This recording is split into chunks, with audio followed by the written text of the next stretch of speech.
intarissable d'amour, de grâce et de victoire règne au milieu de nous. Par ta grâce, ta miséricorde et ta grandeur. Au nom de Jésus, parle à nos cœurs et fais nos grâces. Amen. Amen. Mettez-vous s'il vous plaît. Bonjour à tous. Je disais bonjour à tous. Que Dieu vous bénisse abondamment. Serrez la main de celui qui est à gauche et à droite si vous le voulez bien. Pour moi. Dis-lui ça, c'est de la part du prédicateur.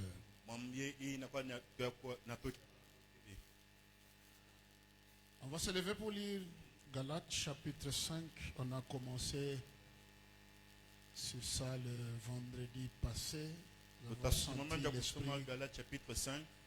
avons senti l'esprit nous maintenir dans le même texte et le même esprit. Voilà, ce que nous voulons, c'est nous édifier mutuellement. Et puis être une église réellement conforme à la volonté et à la pensée de Dieu.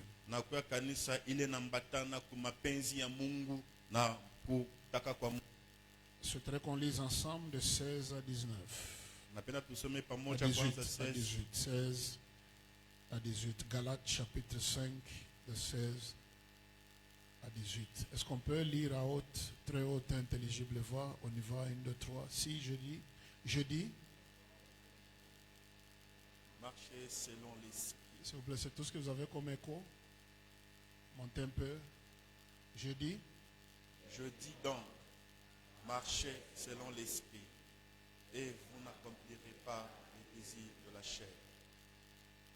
Car la chair a des désirs contraires à ceux de l'esprit, et l'esprit en a de contraires à ceux de la chair.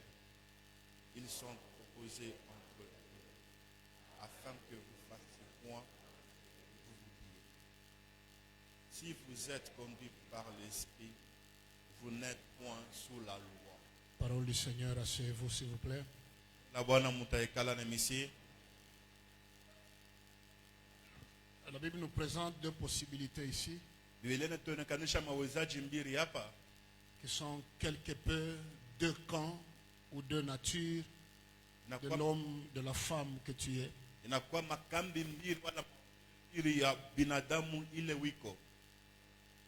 Tu es en même temps spirituel et en même temps tu es charnel. Ça veut dire dans l'entretemps ou au même moment que tu as un esprit qui est en toi. Voilà, cet esprit-là habite dans un corps physique, il habite dans une chair. Et la Bible nous présente les contradictions ou les réalités de ces deux entités. La Bible dit que l'esprit a des désirs qui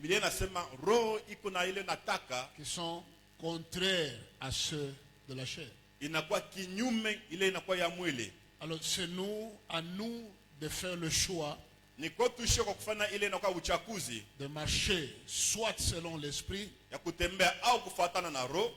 soit selon la chair. D'où sommes-nous partis pour en entrer qui nous constitue? La première entité, c'est notre esprit qui doit être délivré. Et la délivrance de notre esprit, c'est ce qu'on appelle la régénération ou la nouvelle naissance. Et elle arrive le jour qu'on reçoit Jésus comme Seigneur et Sauveur. Notre esprit est né de nouveau, notre esprit est régénéré. C'est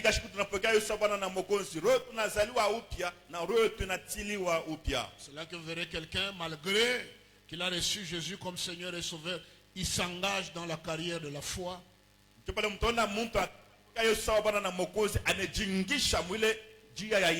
Voilà, c'est comme si du point de vue des habitudes conduite, rien n'a changé. mwenendo mazoezo hakuna kile kinabadilika. Voilà, c'est parce que cette délivrance ou ce salut n'est pas encore complet. Kusema ile ufunguluvu wala ile wokovu aya eneyana. La deuxième entité concernée par notre délivrance c'est notre âme. Na kipande cha pili kile kinalekea na ufunguluvu wetu inakuwa ni nafsi yetu. La Bible dit l'âme qui pêche c'est celle qui mourra. Ile nasema ile nafsi inatenda zambi ndio ile itakufwa. C'est que notre âme peut pécher, notre âme peut nous pousser à pécher. Kutenda zambi, nafsi tunaweza kusukuma kutenda zambi. Et notre âme peut nous conduire à la mort si on ne fait pas attention. Nafsi inaweza kutongoza kulufu kama tukebe yange. Le jeudi on disait que l'âme c'est le domaine des sentiments, des émotions, des goûts, des préférences, des réactions et toutes ces choses-là. Na mkazina tulisema nafsi inakuwa ni miliki ya mania na yote moyo kunataka. L'âme c'est elle qui nous pousse à poser des actes que l'on pose là. Na nafsi tukisema kutenda matendo ile tukunatenda. Des fois incompatibles avec la parole de Dieu. Saa zingine yambatane na neno la Mungu. On a prié jeudi, on a prié vendredi sur ça. Tuliomba mukazina, tuliomba mukazitano njua ile. Et le vendredi on a beaucoup plus commencé à parler sur la délivrance la plus importante qui est celle de notre corps ou de notre chair. Na mukazitano tunaanza kusemeza pa ufungulu venea mafaa sana inakuwa ya mwili yetu. Naturellement parlant, chacun tel qu'il est assis, il est la meilleure personne. Na kwa mbile kila mtu vile ashayukala anakuwa ni mtu mzuri. À mes yeux, je suis la personne idéale. Kwa macho yangu mimi nakuwa mtu leo mzuri. À mes yeux, je suis une bonne personne. Kwa macho yangu niko mtu mwema. À mes yeux, c'est moi qu'on doit écouter. Kwa macho yangu ni mimi banapasha kushikia. À mes yeux, c'est moi qu'on doit suivre. Kwa macho yangu ni mimi banapasha kufuata. À mes yeux, je suis parfait. Kwa macho yangu mimi misha kueneana. À mes yeux, il n'y a pas de tare, il n'y a pas de tache, il n'y a pas de scorie. Kwa macho yangu hakuna buchafu, hakuna taka hata moja. À mes yeux, Kwa macho yangu je suis la personne idéale, le modèle à suivre. niko mtu lenafai mfano ya kufuata. On peut choisir de marcher selon la chair ou de marcher selon l'esprit. Anaweza kuchagua kutembea kufuatana na mwili wala kutembea kufuatana na roho. Lorsqu'on se tourne du côté de la chair, naturellement, elle aura le dessus sur nous. Wakati unageuka kungamo wa mwili kwa umbile itetutawala. La chair a des désirs contraires à ceux de l'esprit et l'esprit en a des contraires à ceux de la chair. Ils sont opposés entre eux afin que vous ne fassiez pas ce que vous voudriez. Si vous êtes conduit par l'esprit, vous n'êtes pas sous la loi. Kama munaongozewa na roho amuna chini ya sheria. Parce que la chair est une mauvaise chose du tout. Mwili nakuwa kintu kibaya kamwe. La chair est une bonne chose. Mwili ni kintu kizuri. La chair nous permet de nous adapter sur la terre où nous vivons. Mwili inaturuhusu ya kuambatana pa dunia tukunaishi. La chair que nous avons ou notre corps, Mwili tunakuwa nayo, la Bible dit que c'est l'abri du Saint-Esprit. ile nasema njo makao ya Roho Mtakatifu. Alors cet abri du Saint-Esprit, il faut faire attention avec lui, Na hii makao ya Roho Mtakatifu napasha kukeba ange que nayo. le Saint-Esprit soit à l'aise et que le règne de Dieu soit intégral. Na roho ikuwe na kimya na utawala wa Mungu ikuwe ndani ya utele yayo. Est-ce qu'on peut dire Amen? Amen. Est-ce qu'on peut dire Amen? Amen. Dans Galates 5, est-ce qu'on peut nous mettre maintenant à partir du 19 et nous commençons notre voyage à partir de là. C'est Bafle ici, est-ce qu'il peut... Voilà. Tunaweza kuanza usomaji kuanzia pa verset yake ya 19. Ok. On va faire un exercice. Je sais que vous n'avez pas ce verset-là. Or, est-ce qu'on peut lire or? Or, S'il vous plaît, plus fort. Oui. les œuvres de la chair Sont. manifestes. Ce sont. Voilà. Arrêtez-vous. Est-ce qu'on peut dire ce sont? Ce sont. Voilà. Est-ce qu'on peut me mettre Galates? Toujours le même texte, mais le verset 22. Les œuvres de la chair sont manifestes. Ce sont. C'est ça, n'est-ce pas? Oui. Voilà. Allons à 22. Verset 22.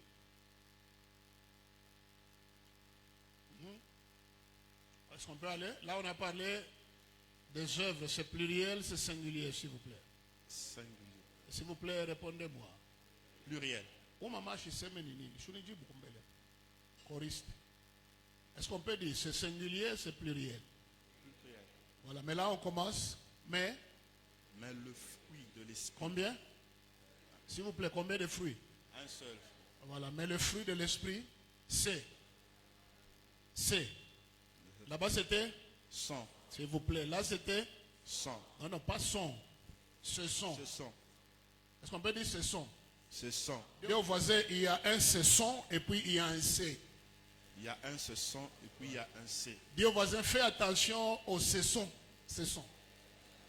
Voilà, on remonte à 19. Tarudia pas 19. Je vous signale avant qu'on remonte à 19 que la chair est très fertile et productive, ne vous en faites pas. La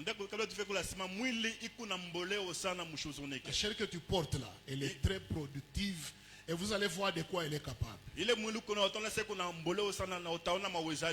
Or les œuvres, on y va. Or les œuvres de la chair sont manifestes. Ce sont 1, 2, 3. La dissolution, on a dit en semaine. Ce n'est même pas ça que nous qui avons grandi au village, la richesse que papa avait, c'était un vélo.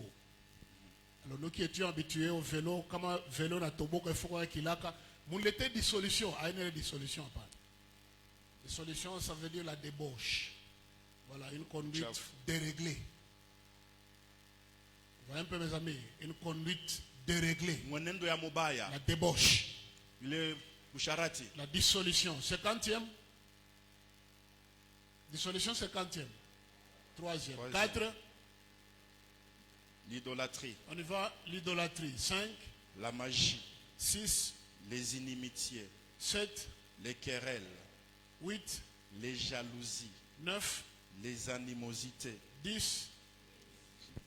11. Les divisions. 12. Les sectes. 13. L'envie. 14. L'ivrognerie. On était à combien? 13. 14. 14. 15. Les excès de table. 16. Et les choses semblables. Ok, remets-moi 19. C'est que quand la chair n'est pas encore délivrée, l'impudicité c'est une conséquence logique. C'est un signe qu'il n'y a pas encore la délivrance de la chair. Est-ce qu'on peut dire amen? Amen. La conséquence de l'impudicité c'est en amont, en aval et tout ça. L'impureté, la vie, spirituellement on est sale, on est impur. Les impuretés nous caractérisent. Langage impur, attitude impure, conduite impure. La dissolution, le règlement, débauche. C'est naturel. Parce que le corps n'est pas encore délivré. On monte. L'idolâtrie, c'est naturel. Et on a dit l'idolâtrie, c'est pas d'abord s'agenouiller devant un crucifix. Non. Ou peut-être un petit bâton ou quelque chose qui porte une effigie ou une image d'une créature quelconque. Non. L'idolâtrie, c'est aimer quelque chose plus que Dieu. Prendre une chose, la mettre au-dessus de Dieu, au-dessus du temps de Dieu, au-dessus de la communion avec Dieu, au-dessus de tout ce qu'on peut, au-dessus de Dieu. Donc tout ce qui prend la place de Dieu dans notre cœur devient une idole. Et on devient idolâtre naturellement. J'ai dit vendredi l'exemple de ce jeune homme. Un petit garçon, je crois, de première primaire, je crois. Quelqu'un lui pose la question. Il dit, si tu voudrais renaître sur terre, qui vas-tu désirer naître ou devenir? Naître homme, naître animal, naître qui? Et l'enfant réagit. Si on me donne le choix, une seconde chance, je choisirais de venir au monde comme un téléphone. Je préfère être un téléphone que d'être un homme. Alors on lui pose la question, mais pourquoi un téléphone et non pas un homme? Banamuuliza kwa nini unapenda uzariko simu kuliko mtu? Il dit l'attitude de mon père vis-à-vis de son téléphone. Nasema hali ya baba yangu mbele ya simu yake. Ça lui prend et l'âme et l'esprit et le corps et le temps.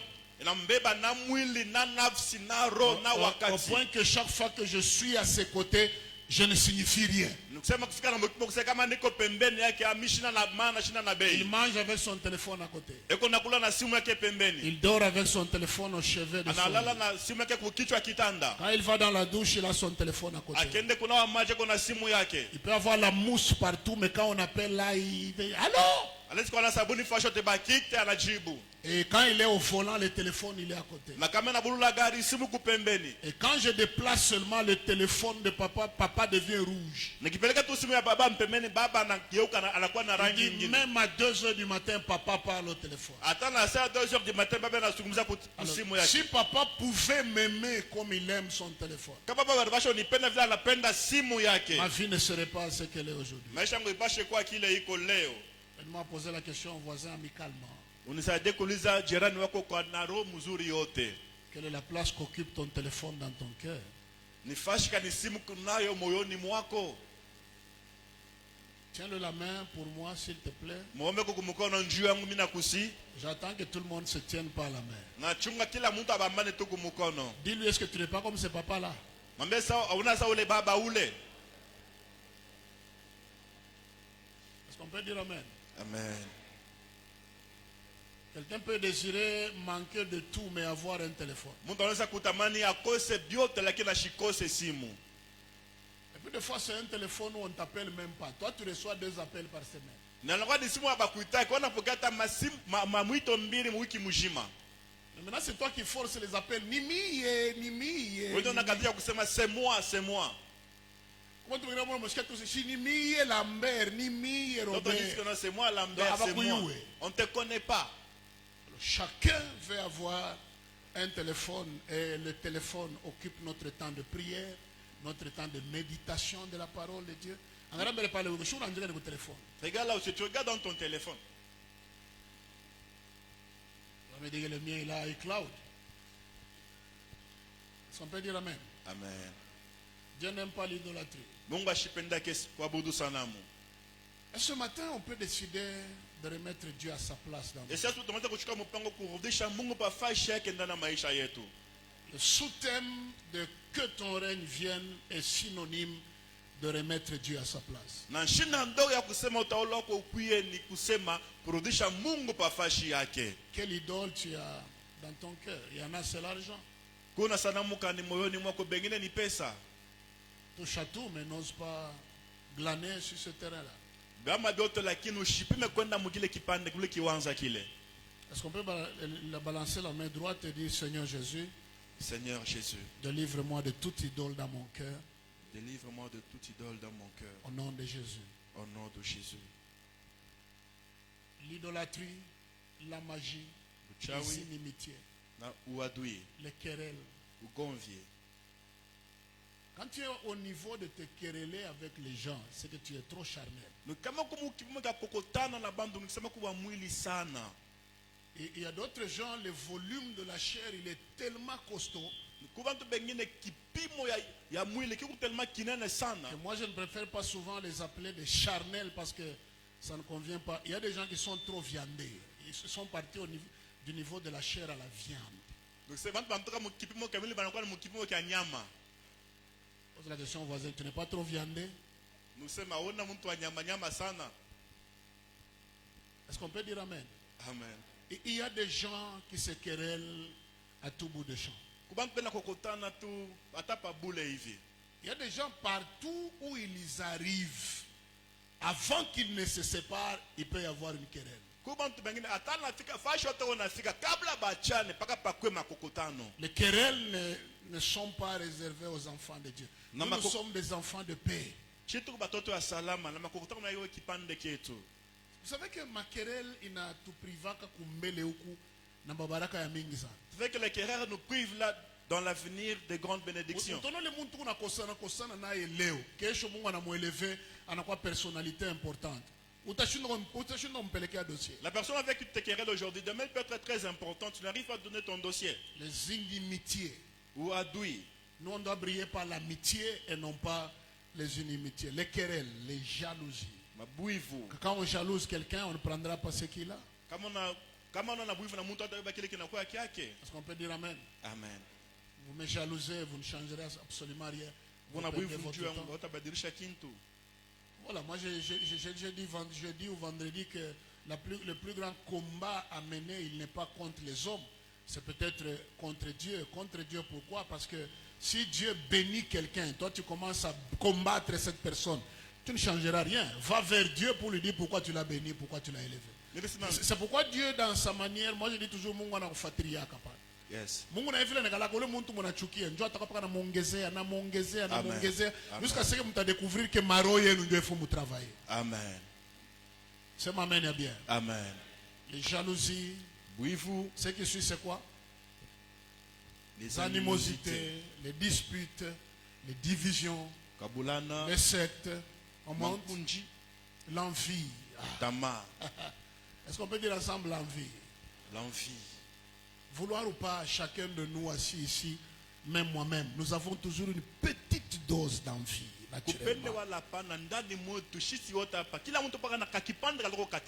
Comme on dit, un adage dit, la plus belle femme, c'est la femme du voisin. C'est faux. Dis à ton voisin, c'est faux. Parce que pendant que tu envies la femme du voisin, le voisin est en train aussi de dire, la plus belle femme, c'est qui?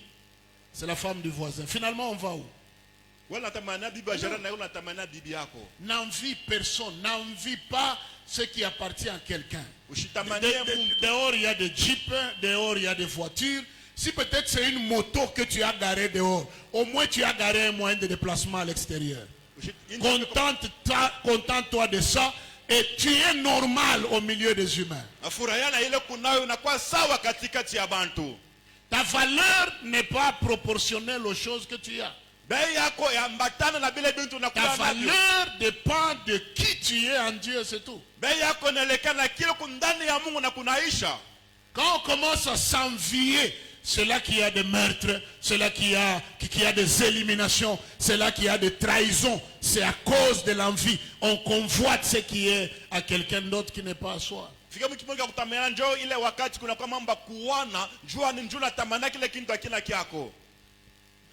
Balance la main, je vais faire un test. Tu es la personne la mieux habillée ce matin dans ce bâtiment. Amen. Il y a les sages qui sont souples et ne disent pas Amen. Je reprends. Tu es très bien habillé avec ton polo là. Papa, est-ce que tu as vareuse, d'autres disent que tu as vu la vareuse que j'ai déjà mis. Vous voyez quelqu'un, il est habillé, mais pendant qu'il est assis, il envie la chemise de son voisin là. Et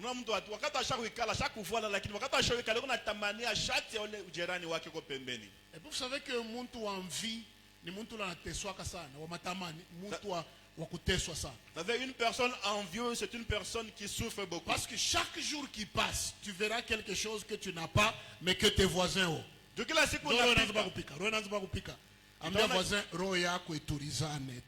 à ton voisin que ton cœur se calme. Mets la main droite sur le cœur.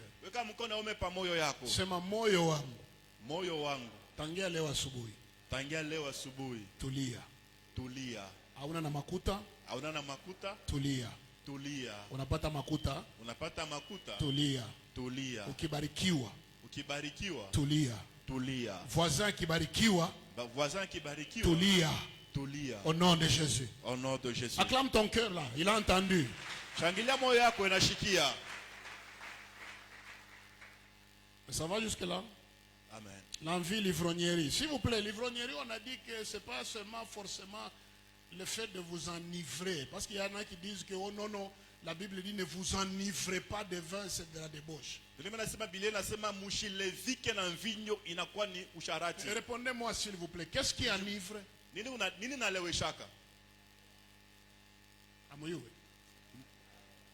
Qu'est-ce qui enivre? Pardon? L'alcool, n'est-ce pas? Et celui qui ne prend pas l'alcool, qui prend de l'eau chaque jour comme moi ici, il va s'enivrer. Ushaona mtu anafanya excès ya mai analewa. Anaanza kukimbia kwa barabara sema analewa mai. Hapana.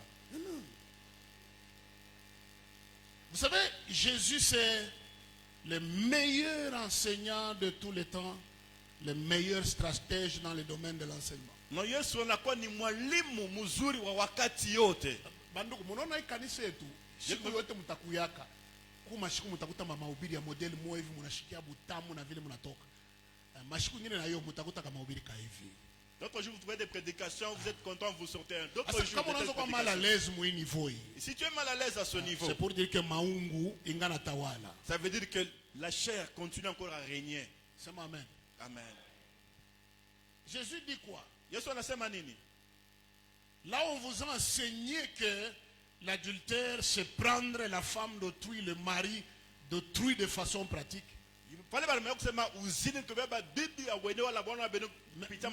Mais moi je vais vous définir autrement l'adultère. C'est pas d'abord l'acte, mais c'est ce qui vient en amont. Celui qui regarde une femme qui n'est pas sa femme et la convoite dans son cœur, il commet déjà adultère. Avant de poser l'acte, convoiter la femme d'autrui, le mari d'autrui, c'est déjà un adultère. Alors, si tu veux ne pas tomber dans l'adultère, il faut prier pour la délivrance de tes regards. Priez pour les yeux. S'il vous plaît, s'il vous plaît. Voilà, votre maman m'a dit, quand tu parles trop de votre époque, c'est comme si nous on n'est pas là. Voilà, c'est ça notre époque. Voilà, mais notre époque là, les années 90, 86, mambo ya Mungu ilikuwa ni mambo ya modèle ingine. S'il vous plaît. Nous ici, quand on a reçu Jésus comme Seigneur et Sauveur, on n'a pas attendu le jour où on devait écouter un enseignement comme celui-ci pour comprendre que ma bouche ne doit pas prendre de l'alcool. Dès que l'esprit régénère notre esprit, il y a des choses que notre cœur nous enseigne. Sans intercesseur, évangéliste, docteur à côté, on comprend qu'il y a ce que je dois faire et ce que je ne dois pas faire. La Bible dit tout m'est permis, mais tout n'est pas. S'il vous plaît, soyez parlez fort. Tout m'est permis, mais tout n'est pas utile. Voilà.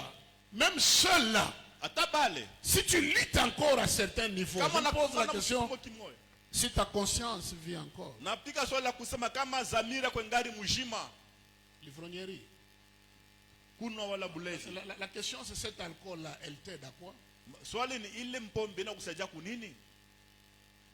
Apéritif. Notre apéritif c'est la prière avant le repas. S'il vous plaît, je suis de l'école radicale. C'est à cette école que j'ai évolué. Et on ne peut pas me réformater. Est-ce qu'on peut dire amen? Amen. Ça parle à quelqu'un. Je sais que ce n'est pas pour tout le monde. Il y en a qui s'en moquent, on est libre. Mais je suis sûr que dans la foule, il y a quelqu'un qui sera édifié, ne fût-ce que par un élément. Si c'est quelqu'un là qui me donne un bon amen. Est-ce qu'on peut dire amen? Amen.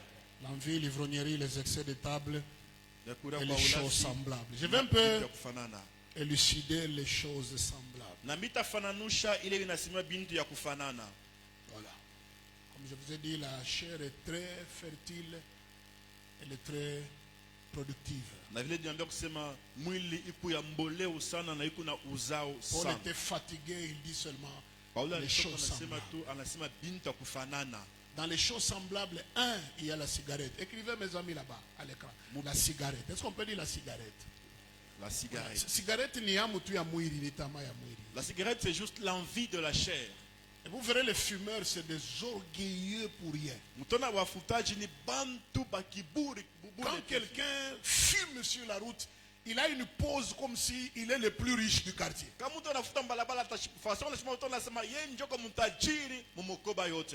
Mon fils Sylvain vient d'abord nous aider comment les fumeurs là ils font.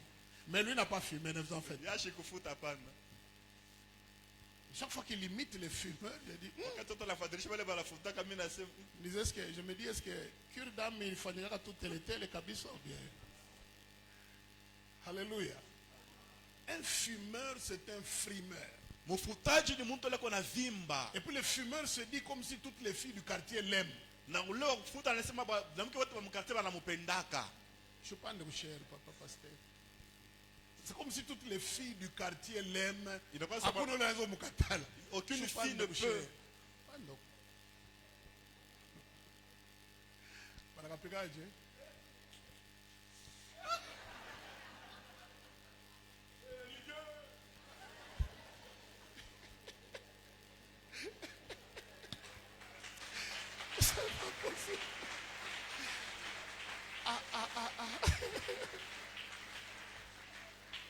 Et puis ils ont une solidarité, même chez les blancs, j'ai découvert ça.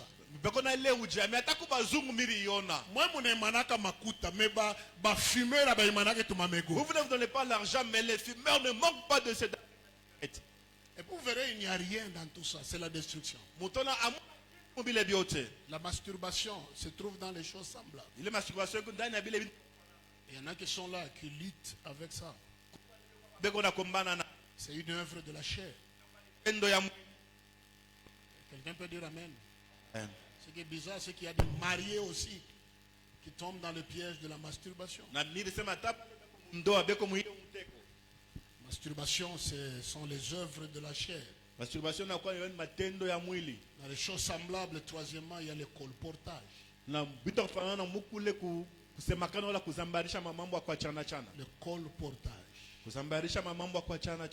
Quelqu'un donne un exemple un jour, c'est vrai ou c'est faux, on ne sait pas. Trois pasteurs se sont retrouvés. Ils étaient en train de parler entre eux sur la nécessité de se soutenir dans la prière. Et tous les trois unanimement, ils ont reconnu qu'ils dans vos poches là est vraiment en danger. Et les amis l'écoutaient tranquillement. Est-ce qu'on peut dire amen? Amen. Le second dit ma plus grande faiblesse, c'est l'impudicité, l'adultère. Il dit moi je ne supporte pas qu'une femme passe devant mes yeux et que je la laisse comme ça. Il ajoute, il dit 3/4 des femmes de l'église et des filles, elles sont déjà passées au tranchant de l'épée.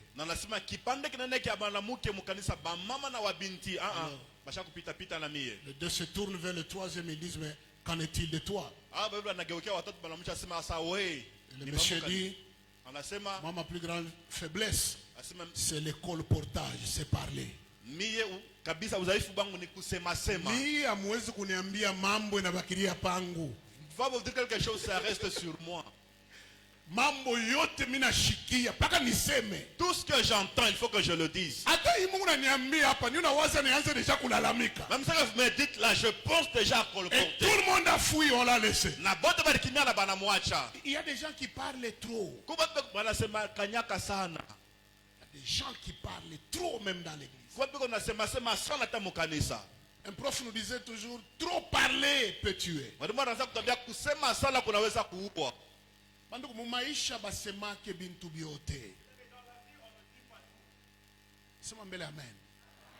Il y a des choses qui sont personnelles, garde-les à ton niveau.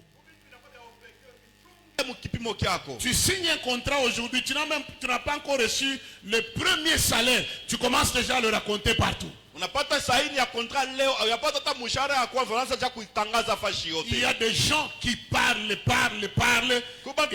Ils prennent les histoires d'ici, ils les racontent ailleurs. C'est pas bon. S'il vous plaît, dans la Bible, il n'y a pas de mwamboui spirituel. Mwamboui spécialité, mais pas comme moi, on a passé ma mia ina vie. Voilà. Kuba mwamboui ba mingi ni dès que toi nazala bampondo on a changé. C'est un esprit. Comme quelqu'un disait bampondo ni ma démon. Est-ce que ce sont des démons? Non. Non. Le problème ni mouiri. Le problème c'est la chair. Colportage, médisance. C'est dans les choses semblables. Médisance, médire. kusema bibaya. Voilà, bya bantu. Kusema mtu para bibaya. Voilà, semena para bibaya. Donc wewe ukiniambia mimi muona papa Damas, ilo tongeza après. Aina ya kuedifier ni paka ya mububai. Quand tu dis que j'ai vu papa Damas, c'est que tu vas ajouter, c'est pas pour édifier. Mimi kono libeba enveloppe mu kanisa, mais unajua kanisa. Je peux prendre l'enveloppe à l'église, mais tu connais l'église. Spécialité ndio paka. Toi c'est ça ta spécialité. Comme quelqu'un disait Kapeleka Bukari, Kutuburi. S'il vous plaît, Kapeleka Bukari wapi? Kutuburi. Kutuburi. Wala upeleka Bukari au restaurant au kumasomo au mukazi, wana peleka ni Kutuburi. Il y a des gens qui parlent trop. Et si tu te maries à une femme qui parle trop, tu seras philosophe sans publication. Tu seras un philosophe sans publication.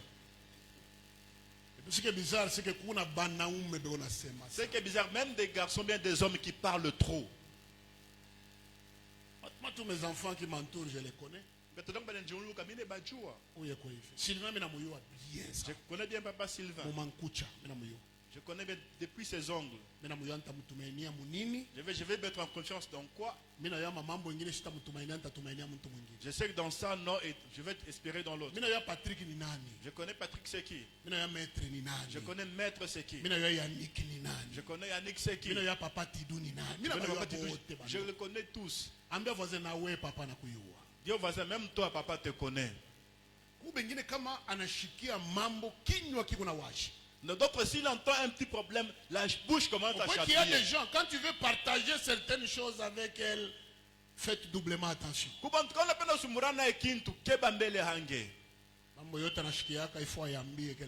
Tout ce qu'elle entend, il faut qu'elle parle de ça, qu'elle dise quelque part. Dieu au voisin, trop parler peut gêner également les gens dans ton environnement. Peut gêner également les gens dans ton entourage. Vous n'avez jamais entendu quelqu'un approche et vous vous dites, tu calmes le kimia. Vous n'avez jamais entendu ça? Vous n'avez jamais entendu ça? C'est attention, où il n'y a pas. C'est hallucinant.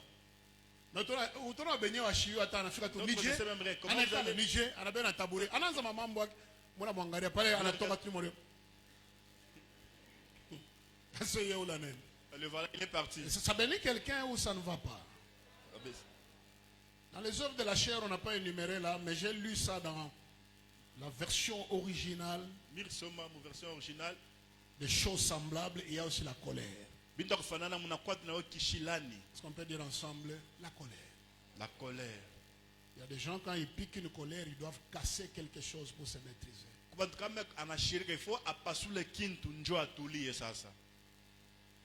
Ce qui est bizarre, ça vient facilement. Je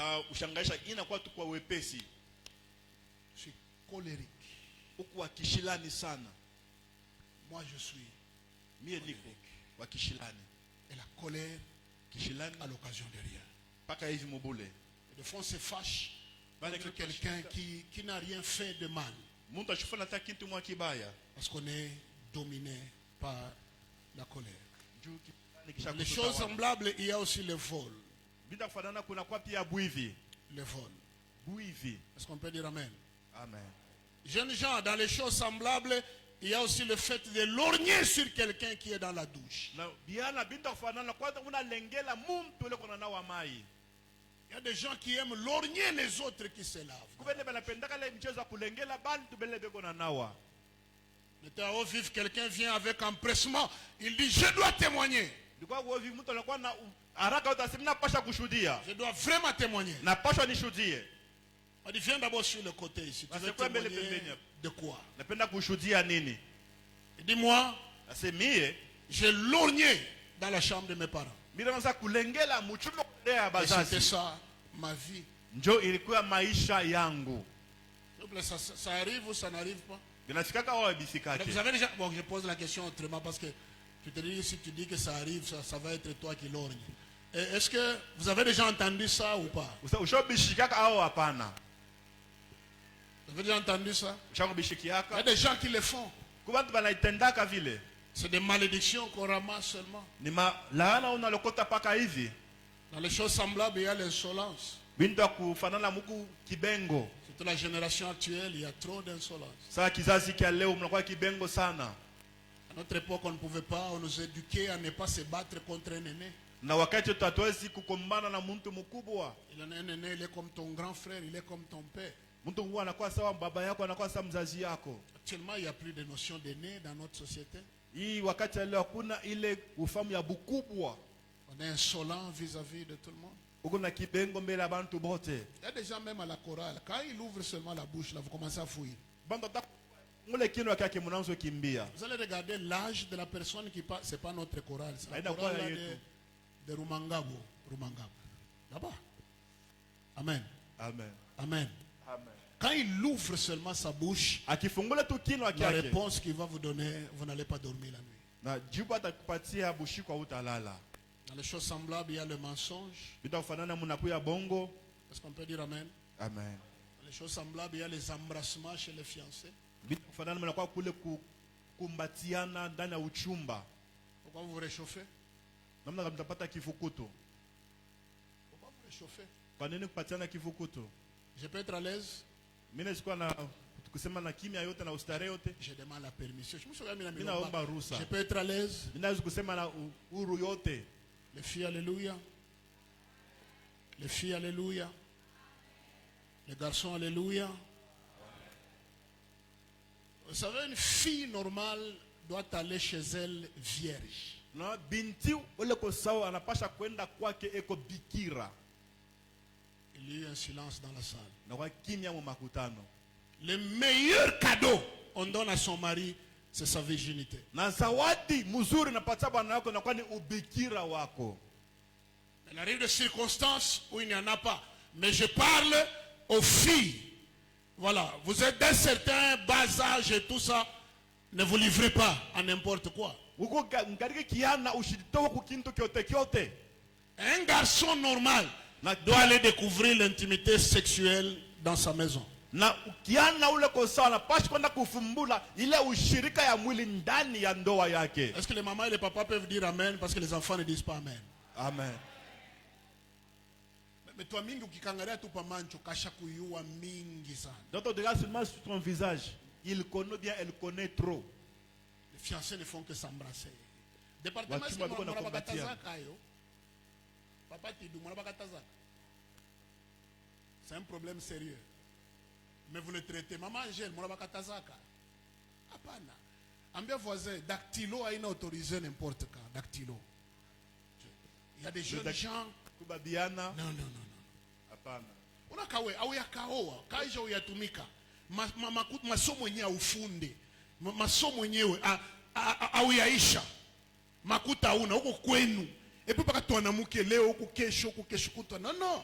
Utaka kufa mbele wakati. Tu vas mourir avant le temps. Sema amen ya bien.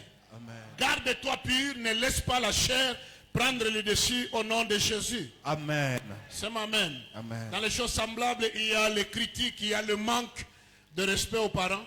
C'est la chair qui pousse les gens à manquer du respect aux parents. Les parents est sacré. Je reprends, les parents est sacré.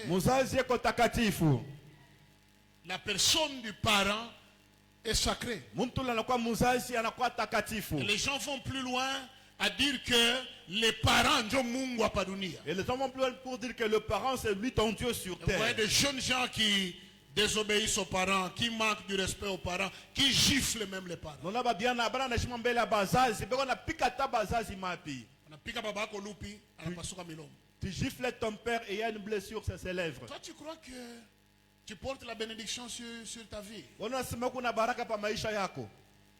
Et quand papa s'assoit avec ses amis qui lui disent que ta lèvre est gonflée, qu'est-ce qui s'est passé? Il dit à ses amis, mon fils junior là m'a giflé. Mes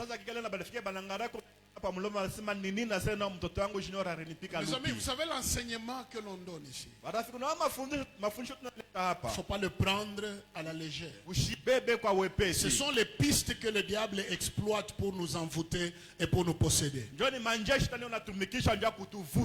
Tu as giflé un parent, tu as manqué du respect à tes parents. Va réparer au nom de Jésus et Dieu te bénira abondamment.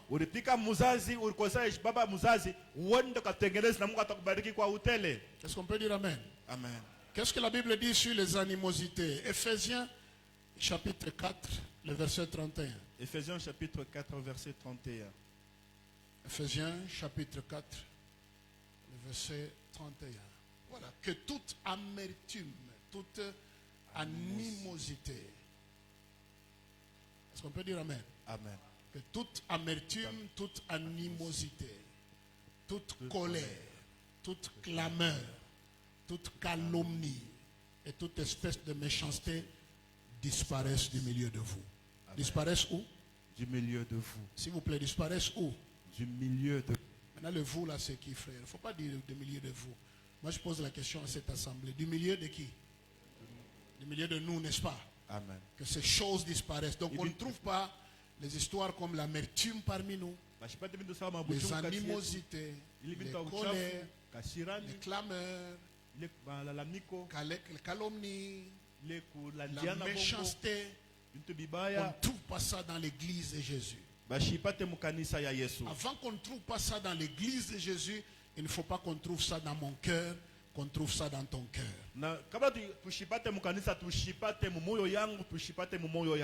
C'est quoi une animosité? Ça se traduit tout simplement par le sentiment d'hostilité à l'égard de quelqu'un qui pousse à lui vouloir du mal. Sentiment d'hostilité vis-à-vis de quelqu'un. Voilà, qui pousse quelqu'un à vouloir du mal à autrui, à vouloir lui faire du mal. C'est synonyme de la haine, de l'inimitié. L'animosité est très dangereuse parce qu'on ne sait pas la lire au visage. C'est quelqu'un qui rumine ça de l'intérieur. Tu vois quelqu'un qui vient, tu deviens hostile à cette personne. C'est comme si elle t'a fait du mal, elle t'a mal parlé, et tout ce que tu rumines en toi, c'est lui faire du mal, lui causer du tort. Quand l'animosité envahit les cœurs, on n'a plus d'équilibre. C'est là que vous verrez quelqu'un, il vous dit, là, quelqu'un dira, non, va seulement, je ne vais pas parler. Quand il dit, c'est que ndani, acha kusema bia mingi sana. Donc quand on dit que non, va seulement, je ne vais pas, ça veut dire qu'en elle a apparemment il est normal. Apparemment il est posé. Mais de l'intérieur, il rumine quelque chose de très compliqué. Et il y a des femmes comme ça, il y a des hommes comme ça.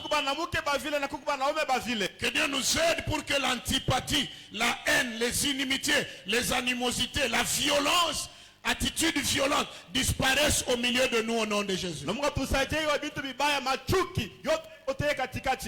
vous plaît, nous sommes des artisans de paix. 2 Corinthiens 5. 2 Corinthiens chapitre 5. Le verset 17, la Bible dit, si quelqu'un est en Christ, il devient une nouvelle créature. Les choses anciennes sont passées et voici toutes choses sont devenues nouvelles. Tout cela vient de Dieu qui nous a donné le ministère de la réconciliation. Amen. Dieu nous a donné le ministère de la réconciliation. Amen. Et pour qu'on joue ce rôle-là, il faut qu'on soit au-dessus de la chair. Vous êtes fatigué apparemment, hein? Ça vous ennuie? Non. Je suis dans les choses semblables. Ça va? Hein? Oui, ça va. Ok, une autre chose semblable, ce sont les insultes. Il y a des gens qui ont la bouche facile à insulter. C'est la situation normale, les insultes chez les petits enfants. Hein? Vous verrez un enfant là, il est là et puis il vous regarde seulement, il dit la tête. Chaud. Ta tête. Chaud. Et puis tu lui tires les oreilles, on n'insulte pas les gens. Il pleure, il revient, tu lui tires les oreilles, il abandonne. Mais une grande personne qui insulte l'église d'aujourd'hui.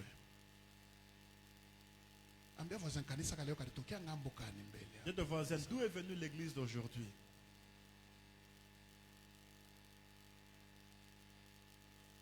Dans les choses semblables, il y a la têtutesse, il y a l'orgueil. Nous sommes dans le mois de l'humilité. L'opposé de l'humilité, c'est l'orgueil. Il y en a qui sont orgueilleux par rapport à leurs avoirs. Il y en a même quand ils n'ont rien là, ils sont seulement orgueilleux.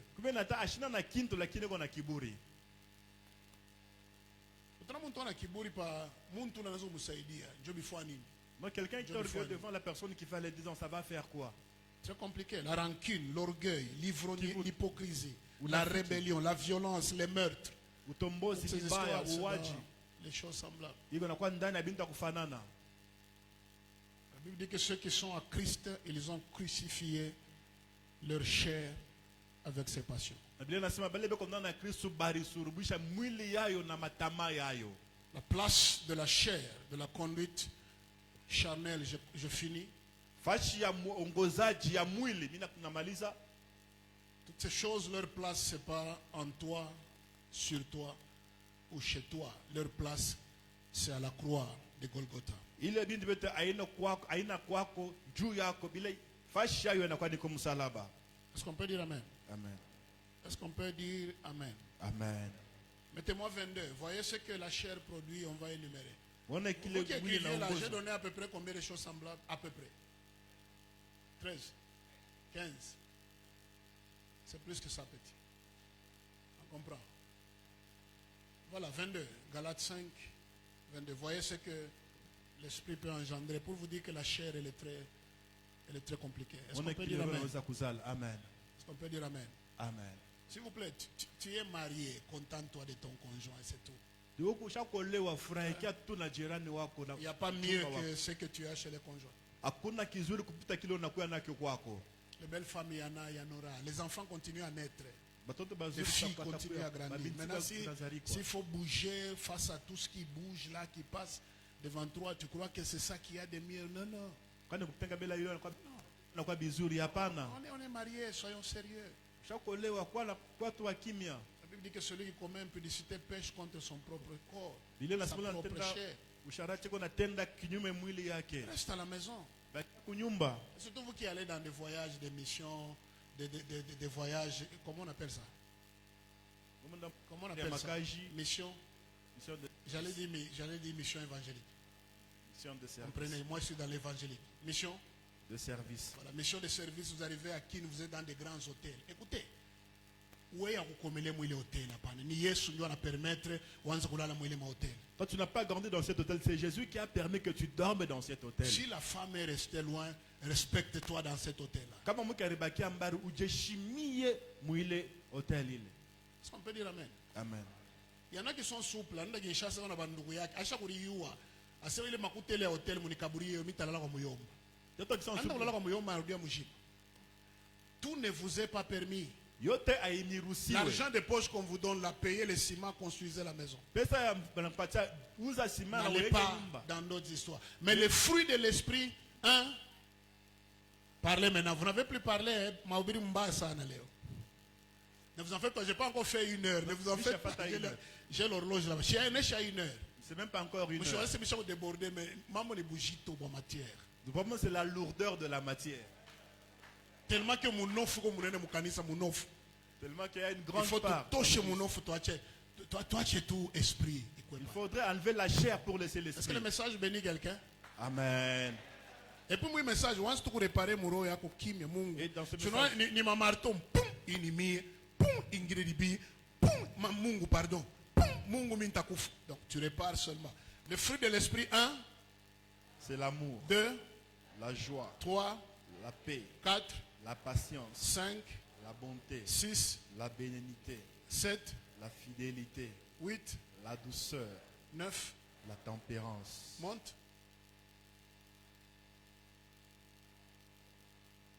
Ah, est-ce qu'il y a les choses semblables là-bas? Non. Combien seulement? 9. 9. Mais là-bas, ce qu'on avait lu d'abord dans 19 et 20, c'était combien? 19 et 20, ilikuwa ngapi? Environ 17, hein? La chair. Plus ce qu'on a ajouté dans les choses semblables, c'est que c'est une trentaine. On a maungu kule na pelekana. Tu vas pour la chair, Et amen. puis on a qui maungu wey. Tu vas ta chair. Ou t'as regretté si tu as un cercueil. Tu regretteras le jour où tu seras dans le cercueil. Et qui maungu? La chair ici. Bata qui paga la poudre à ibambe. On va mettre la peau, on s'en tiendra pas. Tu vas nous voir qu'il a tout. Na cravate, chokale, na bupamba mumpu. On te met une chaussure avec les cotons dans les nez. Njouyu. C'est celui-ci. Oui, Vinicius Junior spirituel. Njouyu. Angarieni. Namaga. Avec les gants. Kunaishi. Asa mambo ni avant ya kuwa hivi na bupamba mumpua.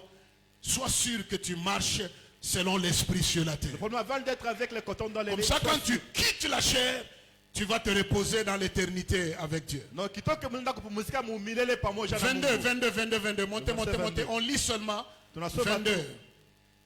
Papa, docteur. 22, 23 et tout ça, voilà. 22, montez encore. 23. Docteur. Voilà, la loi n'est pas contre ces choses. Monte. Ceux qui sont à, lisons très fort s'il vous plaît, ça j'aime ce verset. C'est mon point de chute. Ceux qui sont, ouais, ont crucifié la chair avec ses passions et ses désirs. Voilà. Malgré que tu es en Christ, Attends, la chair a toujours ses passions, elle a toujours ses désirs. Monte ou descend. Si nous vivons par l'esprit, marchons aussi selon l'esprit. La Bible dit que celui qui marche, ceux qui marchent selon la chair n'hériteront pas le royaume de Dieu. La finalité de tous nos cultes, c'est d'hériter le royaume de Dieu. La valeur de notre vie sur la terre, c'est si et seulement si le jour que le Seigneur revient, il nous trouve dignes d'entrer dans la nouvelle Jérusalem. Nous ne sommes pas des éternels sur cette terre. Nous ne sommes pas des éternels dans cette chair. Honorons Dieu avec notre corps. Marchons selon l'esprit. Rentre chez toi. Relis Galates 5 à partir de 16 à 24. Ce matin, Galates 5, 16 par 24. Et prie pour toi-même. Là où il y a un péché, il y a une infidélité. Il y a eu une faiblesse.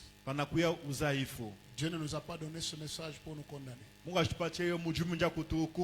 Dieu veut qu'on répare. Que nous puissions crucifier notre chair. Baisse ta tête en prière. Baisse ta tête en prière.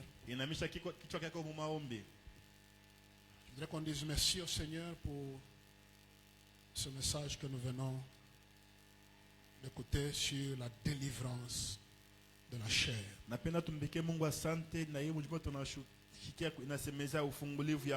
n'est pas un message facile à pratiquer. C'est un message possible à pratiquer. Élevons nos voix, prions le Seigneur.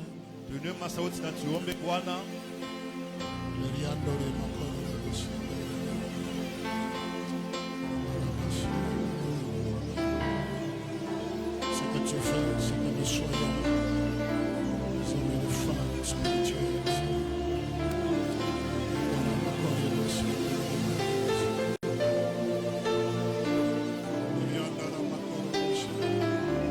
Élève ta voix, prie, élève ta voix, prie.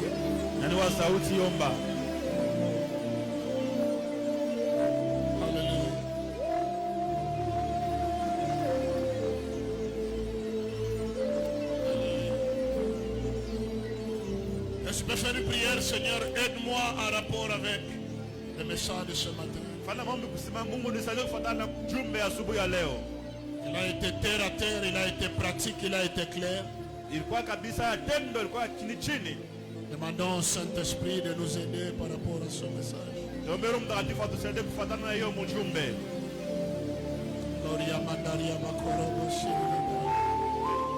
Prie.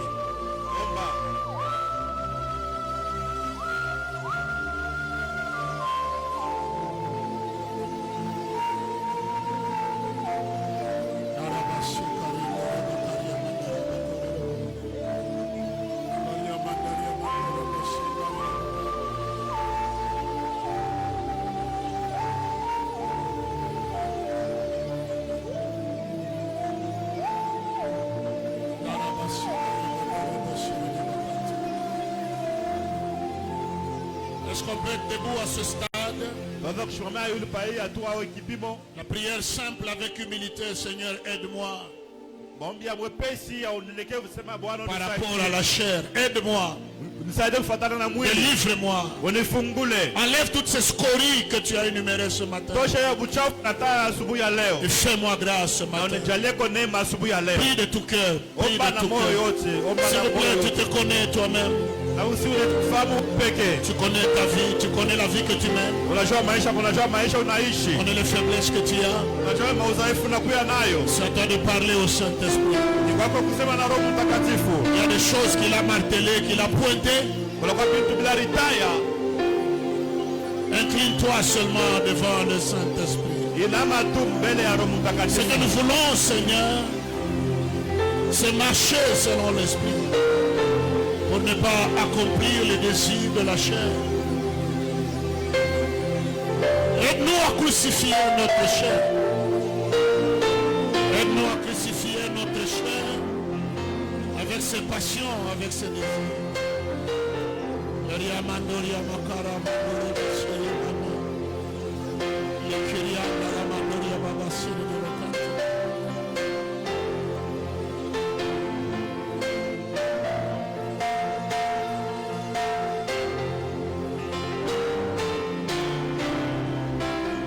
Chantons.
grande prière, maombi mnene ressembler à Christ, kufanana na Kristo, refléter l'image de Christ kuonekanisha picha ya Kristo dans nos bureaux, maofisi nos yetu, maisons, manyumba yetu, nos études, nos écoles, mashule yetu, nos universités. mashule ya juu. Une prière simple, 1 minute seulement. Ombi ya mwepesi dakika moja tu. Fais-moi grâce de te ressembler, Seigneur. Unijalie neema nikufanane Que je Bwana. sois vraiment chrétien, petit Christ. Nikwe kabisa Mkristo. Fais-moi grâce. Unijalie neema. Élève ta voix, prie avant que je ne prie. Inua sauti omba kabla baba tuombe.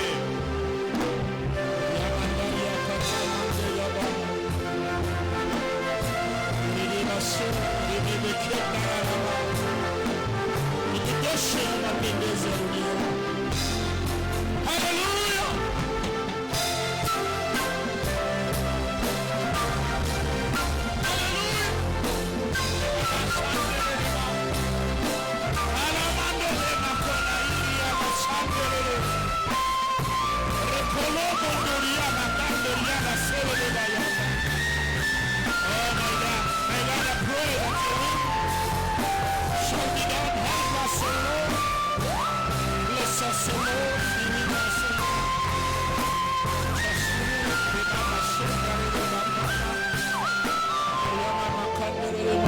Claque les mains, brise le plan du diable contre ta semaine et ta maison. Tika mikono vunja tengenezo ya shetani hii wiki kwa kinyume nyumba yako. Kalamandoria kata mandoria mandoria manda. Rekala mandoria baba soka rila kata. Mandoria anda la soka. Anda la mandoria soka rila kata. Hallelujah.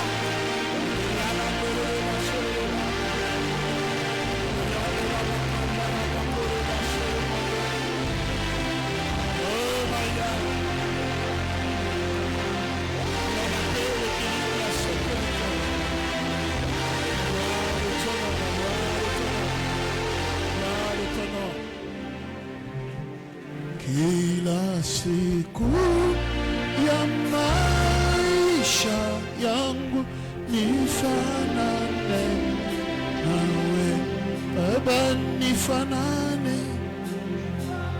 Lève légèrement tes mains, chante. Nawe Yesu aonyo. Plus fort que le voisin.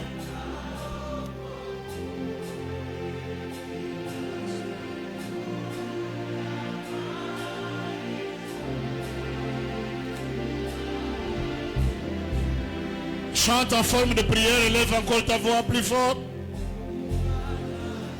Yahweh. N'oublie pas que c'est personnel. Où que je sois, que je te ressens. Oh my God.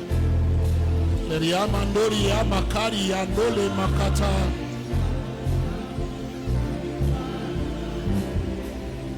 Une dernière fois plus fort que le voisin, la voisine. Nawe ao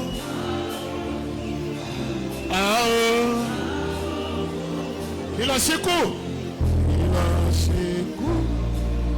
ya maisha yangu nifanane nawe Baba, nifanane nawe